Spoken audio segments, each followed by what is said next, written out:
নমস্কার বন্ধুরা, আশা করি সবাই খুব ভালো আছেন, সুস্থ আছেন। আরও একটা নতুন ভিডিওয় সবাইকে অনেক স্বাগত জানাই। বন্ধুরা, সামনেই আসতে চলেছে যোগিনী একাদশী। আজকের ভিডিওয়ে আমরা জেনে নেব আমাদের পশ্চিমবঙ্গের ক্ষেত্রে যোগিনী একাদশী কবে পালন করতে হবে এবং পালনের কী সময়সূচি, এবং তার সঙ্গে সঙ্গে ঠিক প্রতিটা একাদশীতে আমি যেভাবে আপনাদের ব্রত মাহাত্ম্য কথা শ্রবণ করিয়ে থাকি সেটাও আজকের এই ভিডিওয়ে আমি শেয়ার করে নিচ্ছি।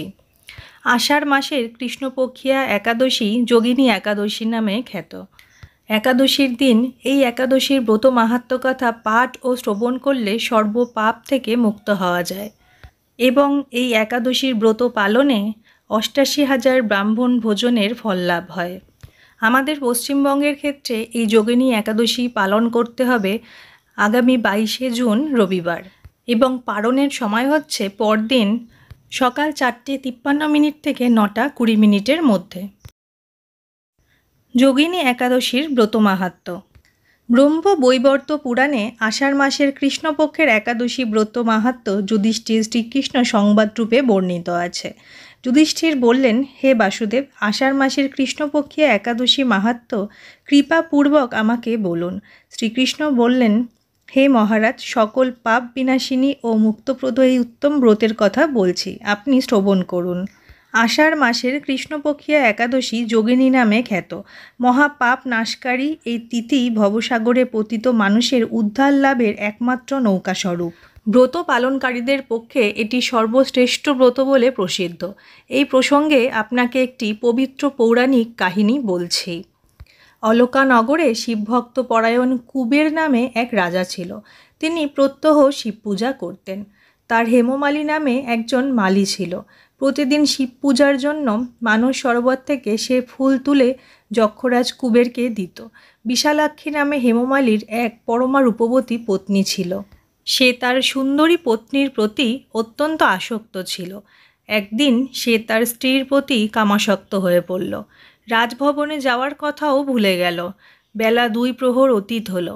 অর্জনের সময় চলে যাচ্ছে দেখে রাজা ক্রুদ্ধ হলেন। মালীর বিলম্বের কারণ অনুসন্ধানে এক দূত প্রেরণ করলেন। দূত এসে রাজাকে বলল, সে গৃহে স্ত্রীর সাথে আনন্দে মত্ত। দূতের কথা শুনে কুবের অত্যন্ত রেগে তখনই মালীকে তার সামনে হাজির করতে আদেশ করল।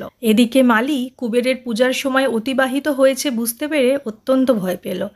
তাই স্নান না করেই সে রাজার কাছে উপস্থিত হলো।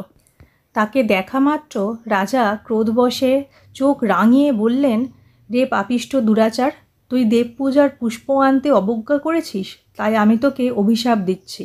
তুই শ্বেতকুষ্ঠগ্রস্ত হয়ে যা এবং তোর প্রিয়তমা ভার্যার সাথে তোর চিরবিয়োগ সংঘটিত হোক। রে নীচ, তুই এখনই এই স্থান থেকে ভ্রষ্ট হয়ে অধোগতি লাভ কর। কুবেরের এই অভিশাপে হেমমালী পত্নীর সাথে স্বর্গভ্রষ্ট হয়ে দীর্ঘকাল যাবৎ কুষ্ঠরোগ ভোগ করতে লাগল। রোগের যন্ত্রণায় দিন অথবা রাত্রে কখনোই সে সুখ পেত না। এভাবে শীত গ্রীষ্মে প্রচণ্ড বেদনায় বহু কষ্টে সে জীবনযাপন করতে লাগল। কিন্তু দীর্ঘদিন মহাদেবের অর্চনের ফুল সংগ্রহের স্বীকৃতি ফলে সে শাপগ্রস্ত হয়েও বৈষ্ণবশ্রেষ্ঠ শিবের বিস্মরণ কখনো হয়নি। একদিন হেমমালী ভ্রমণ করতে করতে হিমালয়ে শ্রী মার্কণ্ডেয় ঋষির আশ্রমে উপস্থিত হলো। কুষ্ঠরোগে পীড়িত সপত্নী হেমমালীকে দর্শন করে শ্রী মার্কণ্ডেয় তাকে জিজ্ঞাসা করলেন, তুমি কার অভিশাপে এই রকম নিন্দনীয় কুষ্ঠরোগগ্রস্ত হয়েছ? সে উত্তর দিল, হে মণিবর, রাজা ধন কুবেরের আমি ভৃত্য ছিলাম। আমার নাম হেমমালী। আমি প্রত্যহ মানস সরোবর থেকে ফুল তুলে শিব পূজার জন্য রাজাকে দিতাম। কিন্তু দুর্ভাগ্যক্রমে একদিন স্ত্রীর মনোরঞ্জন হেতু কামাসক্ত হওয়ায় সেই ফুল দিতে বিলম্ব হয়। রাজার অভিশাপে এই রকম দুর্দশাগ্রস্ত হয়েছি। পরোপকারী মাধুগণের স্বাভাবিক কর্ম।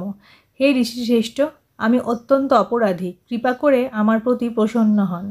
তখন দয়াদ্রচিত্ত মার্কণ্ডেয় মুনি বললেন, হে মালী, তোমার মঙ্গলের জন্য শুভ ফল প্রদানকারী এক ব্রতের উপদেশ করছি। তুমি আষাঢ় মাসের কৃষ্ণপক্ষের যোগিনী নামক একাদশী ব্রত পালন করো। এই ব্রতের পূর্ণ প্রভাবে তুমি অবশ্যই কুষ্ঠব্যাধি থেকে মুক্তি পাবে।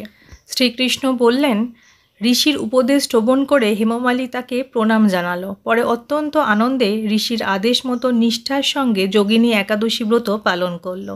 এইভাবে হেমমালী সমস্ত রোগ থেকে মুক্ত হলো ও পত্নীসহ সুখে জীবনযাপন করতে লাগলো।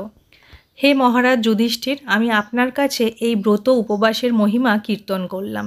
এই ব্রত পালনে ৮৮,০০০ ব্রাহ্মণকে ভোজন করানোর ফল লাভ হয়।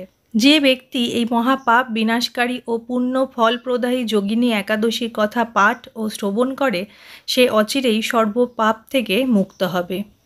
তো বন্ধুরা, এই ছিল যোগিনী একাদশীর ব্রত মাহাত্ম্য, যা পালনে ৮৮,০০০ ব্রাহ্মণকে ভোজন করানোর ফল লাভ হয় এবং যা পাঠ ও শ্রবণে অচিরেই সর্বপাপ থেকে মুক্ত হওয়া যায়। তো আজ যোগিনী একাদশীর দিন অবশ্যই এই ব্রত মাহাত্ম্য কথা একবার হলেও পাঠ ও শ্রবণ করুন। আজকের ভিডিওটা এতটুকুই। আশা করি ভিডিওটা সবার খুব ভালো লেগেছে। ভিডিওটা ভালো লাগলে অবশ্যই একটা লাইক করে শেয়ার করে দেবেন এবং চ্যানেলটি সাবস্ক্রাইব করে অথবা ফেসবুক থেকে দেখলে পেজটি ফলো করে আমার পাশে থাকবেন। আবার দেখা হচ্ছে পরবর্তী ভিডিওয়। সবাই খুব ভালো থাকবেন, সুস্থ থাকবেন।